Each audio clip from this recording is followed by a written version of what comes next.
Today's topic is Relations and Functions, NCERT, Class 11, Exercise 2.1. Sorry, Exercise 2.2. 2.1 exercise हम discuss कर चुके हैं। इसमें सबसे पहला डेफिनेशन आ रही है, रिलेशन क्या है। A relation R from a non empty set A to a non empty set B is a subset of the Cartesian product A cross B. हम लोगों ने पिछले स्टेप में देखा था, जब हम लोगों ने ए क्रॉस बी निकाला था उसमें सभी पेयर्स बना लिए थे, लेकिन ये एक सबसेट होगा Cartesian product A cross B का। The subset is derived by a relation between first element and second element of the order pair. यहाँ पर एक रिलेशन दिया होगा, जो भी सवाल में दिया होगा उस रिलेशन को हमको समझना होगा कि क्या रिलेशन फर्स्ट एलिमेंट में है और सेकेंड एलिमेंट में है। Second element is called image of first element. Second definition है, the set of all first element of ordered pairs in a relation from A to B is called domain of R. जो first element का set बनेगा relation में उसको domain बोलेंगे, और the set of all second element of ordered pairs in a relation R from A to B is called range of are. और जो भी हमारे एलिमेंट फर्स्ट एलिमेंट से रिलेटेड होंगे वो रेंज में कहलाएंगे, और जो सेट बी होगा वो को डोमेन कहलाएगा। ये तीन चीज़ें हमको समझनी है, रिलेशन क्या है, डोमेन क्या है, रेंज क्या है और को डोमेन क्या है। देखिए इसमें एक एग्जाम्पल हम थोड़ा डिस्कस कर रहे हैं आपसे।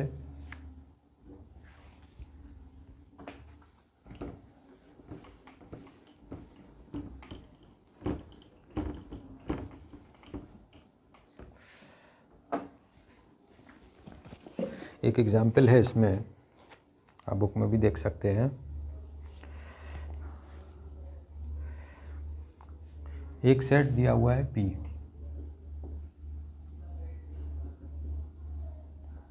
A, B, C, और Q सेट दिया हुआ है Ali, Bhanu,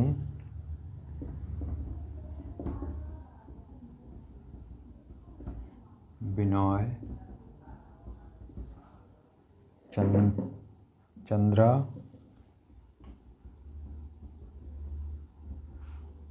and Divya.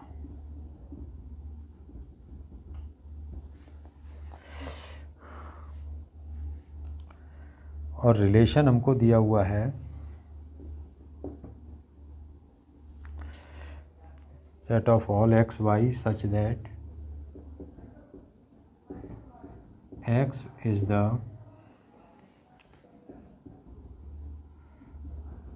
First letter of name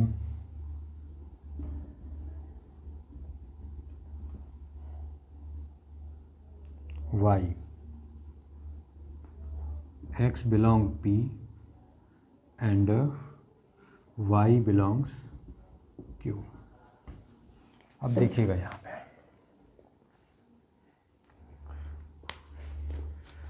एक सेट है ए बी सी, दूसरा सेट है अली, भानु, बिनॉय, चंद्रा, दिव्या।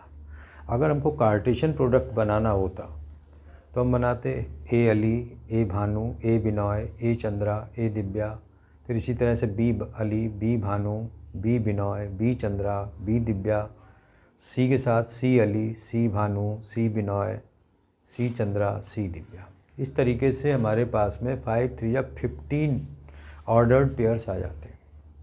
लेकिन अब यहाँ पर एक रिलेशन दिया हुआ है। रिलेशन क्या है? R is equal to set of all x y such that x is the first letter of the name y, x belong P, y belongs Q. अब इस रिलेशन को आपने समझ लिया तो ऑर्डर पेयर बनाने में कोई प्रॉब्लम नहीं होगी। क्या बोल रहे हैं? X is the first letter of the name. जो नाम है उसका फर्स्ट लेटर, अली का फर्स्ट लेटर क्या है? ए, तो ये ए इससे लिंक हो जाएगा। तो इक्वल टू में क्या बन गया हमारे पास में? ए अली। इसके बाद हम देखते हैं बी से, ए से और कोई नहीं है, बी से देखेंगे तो बी भानु,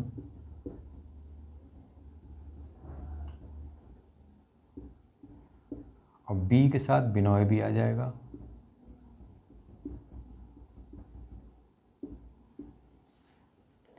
और सी के साथ में चंद्रा।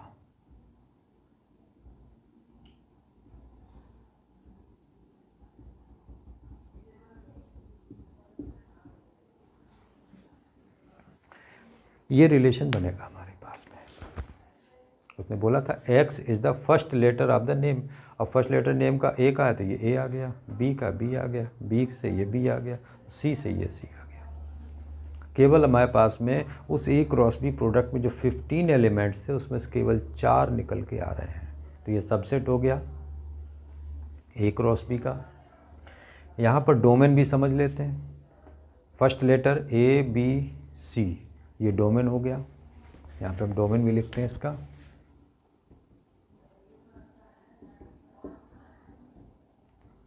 ए B C. Range Ali, Bhanu, Binoy और चंद्रा।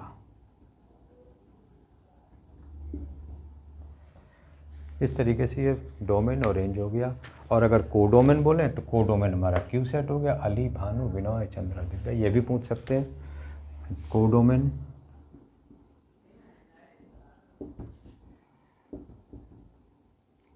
शॉर्ट में लिख दे रहे हैं इसको, सेट क्यू।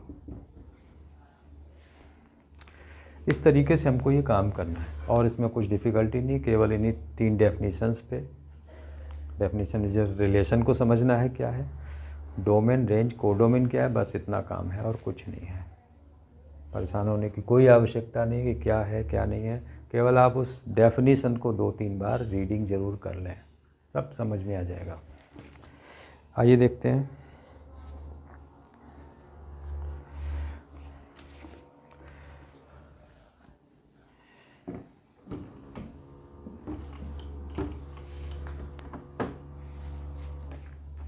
फर्स्ट क्वेश्चन है a equal to 1 2 3 dot dot dot 14 तक दिया हुआ है। Define a relation r from a to a,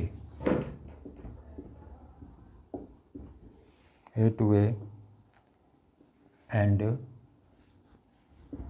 r equal to set of all x, y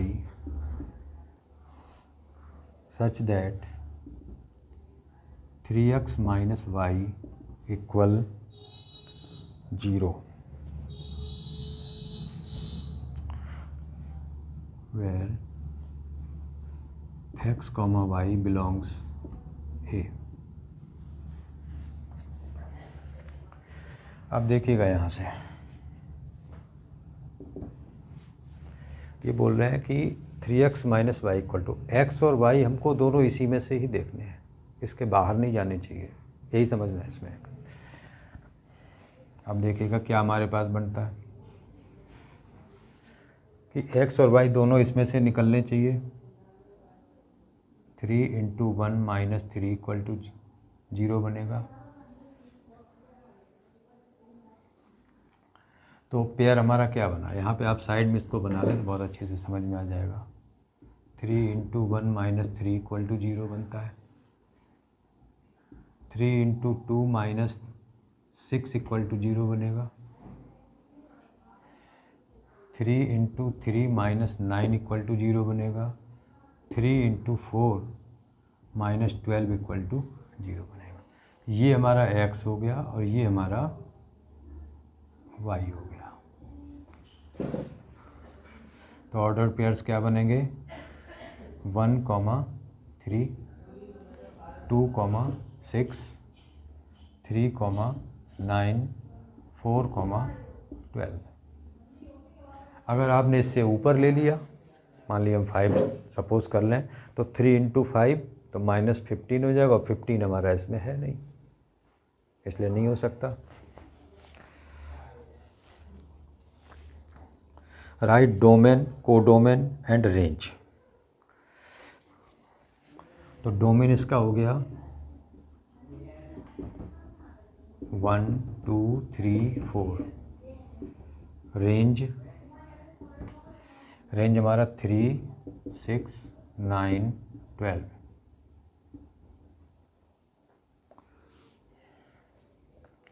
and codomain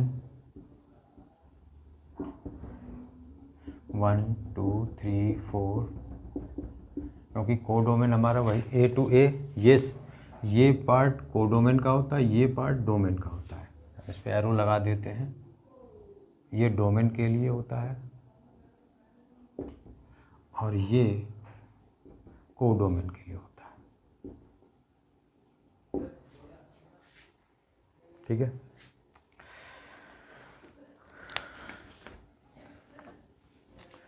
कर सकते हैं इसको आप लोग।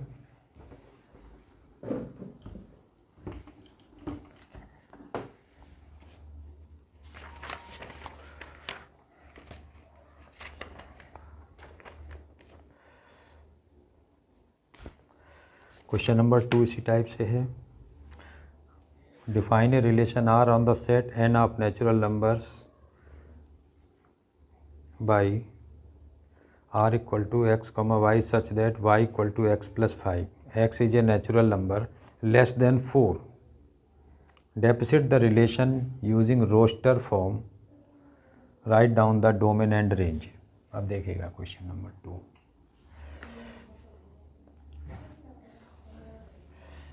R is on natural number.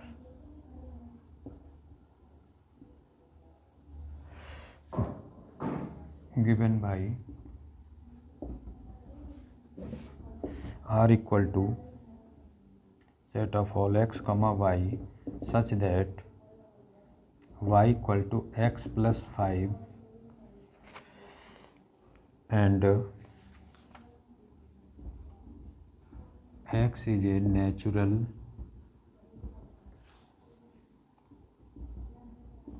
number less than 4, x comma y belongs n। ये पूरी चीज़ आपको note कर लेनी चाहिए क्योंकि सब कुछ यही डिसाइड करता है। therefore r इक्वल टू, अब ये बोल रहे हैं कि x की वैल्यू लेस देन 4 होगी, तो 1 लेंगे तो 6 हो जाएगा। यहाँ पे y equal to x plus 5 अगर हम करें तो y की वैल्यू 6 हो जाएगी। ये 1 प्लस, सॉरी ये 5 है, 1 प्लस 5, ये 7 हो जाएगी। 2 प्लस 5 8 लेंगे तो 3 प्लस 5। अब ये बोल रहा है कि लेस देन 4, तो केवल 1 2 3 आते हैं हमारे पास में। तो 1 पे 6 हो गया, 2 पे 7 हो गई और 3 पे 8 हो गई। बस डोमेन 1 2 3, रेंज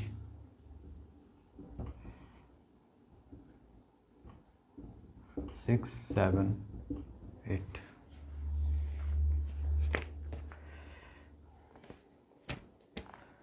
क्वेश्चन नंबर 3 भी इसी टाइप से, ए सेट दिया हुआ है, बी सेट दिया है। Define a relation R from A to B by R equal to x comma y, the difference between x and y is odd.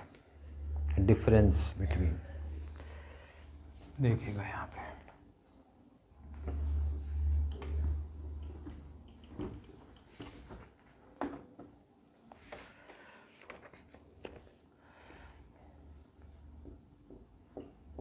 ए दिया हुआ है 1 2 3 5, 1 2 3 5, B 4 6 9।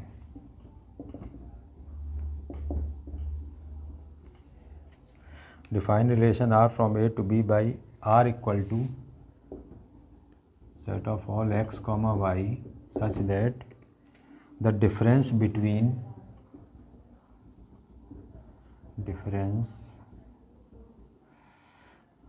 between x and y is odd and x belong A and y belongs B.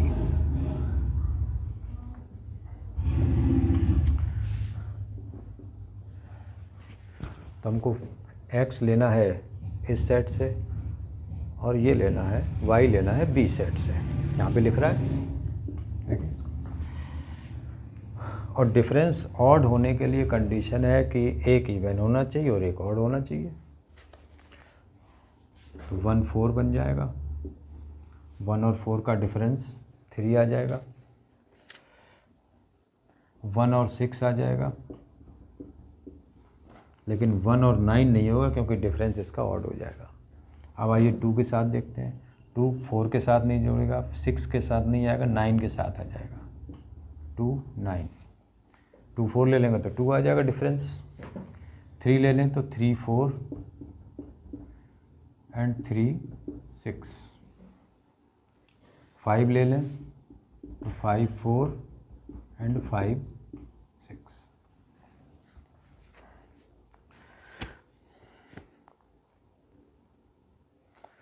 देख लिए सभी elements का difference, pairs का difference odd आ रहा है। इसका 3, इसका 5 7 1 3 1 1। तो आप रिलेशन को जैसे ही समझेंगे आप बड़े आसानी से सवालों को सॉल्व कर सकते हैं। आप क्वेश्चन नंबर 4 एंड 5 सॉल्व कर सकते हैं। क्वेश्चन नंबर 6 भी थोड़ा सा हम आइडिया दे रहे हैं, आप आसानी से कर लेंगे, कोई सी प्रॉब्लम नहीं है इसमें। Determine the domain and range of the relation R defined by R equal to x, x plus 5 such that x belong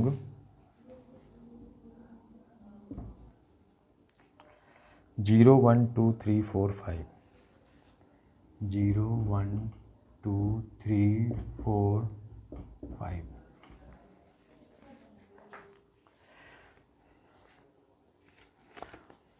equal to, जब आपने x को 0 लिया तो 0 + 5 5 हो गया, 1 लिया तो 1 + 5 6 हो गया, 2 लिया तो 2 + 5 2 लिया तो 2 + 5 7 हो जाएगा, 3 लेंगे तो 3 + 5 8, 4 लेंगे तो 4 + 5 9 और 5 लेंगे तो 5 + 5 10।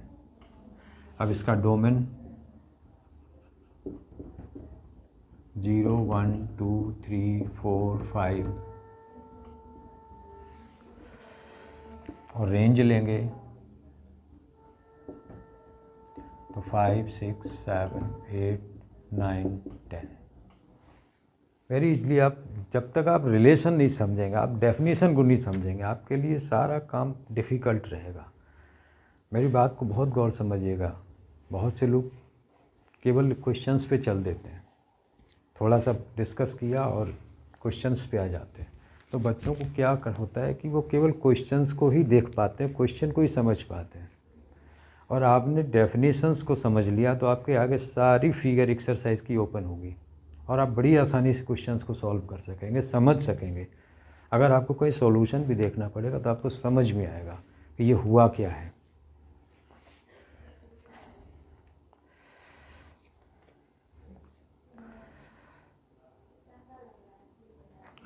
बाकी क्वेश्चन भी आप कर सकते हैं, कोई ऐसी दिक्कत नहीं है इसमें।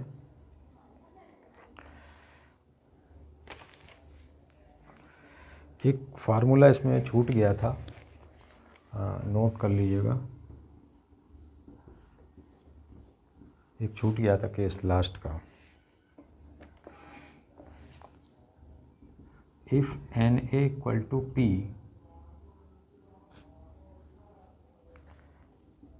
and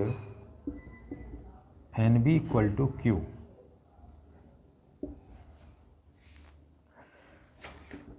NA × B equal to P Q, ये हम लोगों ने पिछली एक्सरसाइज में देखा था। इसमें नंबर ऑफ रिलेशंस का भी एक क्वेश्चन है, number of relation equal to 2 raised P Q.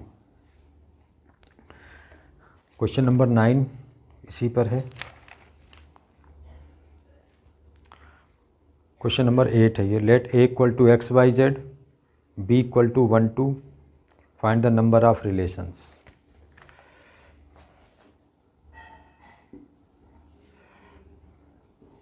A equal to x y z, B equal to 1 2, therefore n a equal to 3, n b equal to 2, therefore number of relations 2 raised 3 into 2 equal to 2 raised 6 equal to 64। बाकी question आप देख सकते हैं, कोई सी difficulty नहीं आएगी। फिर भी अगर आपको कुछ लगता है तो आप मुझे कमेंट बॉक्स में दे सकते हैं और हम कोशिश करेंगे कि आपको उसका सलूशन ज़रूर प्रोवाइड कराएं। आप ये देखिए, बहुत गौर से ध्यान देने की बात है कि मैंने जब कॉन्सेप्ट डिस्कस किया तो एक डेफिनेशन मेरे से छूट गई, ये वाली, और उसी पर ये क्वेश्चन था। अब आपको प्रॉब्लम आ जाती कि अगर आपने डायरेक्ट एक्सरसाइज पर रन किया होता तो आप यहाँ के रुक जाते। तो इसलिए ज़रूरी है कि हम सबसे पहले पूरी थ्योरी को समझ लें। मेरे डिस्कशन का प्रोसेस ही यही है कि पहले हम थ्योरी डिस्कस करते हैं, उसके बाद ही हम एक्सरसाइज एग्जाम्पल्स पे चलेंगे और उसके बाद हम एक्सरसाइज पे आते हैं, जिससे कि बच्चों को प्रॉब्लम ये नहीं होती है कि सर क्या कह रहे हैं मुझसे, मेरे को समझ ही नहीं आ रहा सर क्या बताने जा रहे हैं, क्या बता रहे हैं, क्या बोल रहे हैं। तो आप मेरी बात को बहुत गौर से समझिएगा कि जब हम थ्योरी डिस्कस कर रहे हों, उस वीडियो को आप बहुत आसानी से, बहुत अच्छे से देखें, उसको नोट्स में रखें। जितनी भी थ्योरी आपको एनसीईआरटी की एक्सरसाइज की शुरुआत में मिल जाएगी, आप वहाँ से भी नोट कर सकते हैं उसको। और बुक ये रखिए, हमने जिस तरीके से डिस्कशन किया है, ये डिस्कशन आपको किसी भी बुक में ले जा सकता है। आप आर एस अग्रवाल से लगा लें, कुछ एक आध प्रॉब्लम तो हो सकती है, लेकिन मोस्ट प्रोबेबल आप सॉल्व कर ले जाएंगे। आप आर डी शर्मा से लगाएं, आर डी शर्मा में भी एक्सरसाइज है, टॉपिक भी यही है, थ्योरी भी यही है। तो उसका तरीका ये कि जैसे ही आपने थ्योरी पढ़ी, आप कितने भी क्वेश्चन लगा लें, 10 लगाएं, 1000 लगाएं, लेकिन कोई प्रॉब्लम नहीं आएगी। 2-4 क्वेश्चन ऐसे हो सकते हैं, डिफ़िकल्टी तो कहीं भी हो सकती है, लेकिन बिना कंसेप्ट के, बिना थ्योरी के आप किसी भी टॉपिक में नहीं जा सकते हैं। मैंने आपसे पहले शुरुआत में ही बताया था कि मेरा बेटा जब 9th में था तो मैंने 11th क्लास का सेट्स पूरा पढ़ा दिया था उसको, और उसने पूरा कर लिया, वो भी आर डी शर्मा से। ताज्जुब करेंगे इस चीज़ में कैसे कर लिया। तो वो तरीका वही था, कंसेप्ट को मैंने उसको बहुत अच्छे से समझा दिया और उसने समझ लिया, और समझने के बाद एक्सरसाइज अपने आप लगाई है। तो आप भी मेरी बात को समझें और समझ करके सबसे पहले थ्योरी में कंसेप्ट को समझें, एग्जाम्पल्स देखें, और उसके बाद एक्सरसाइज पे आएँ। आप बहुत आसानी से आगे रन कर सकेंगे। Thanks for watching.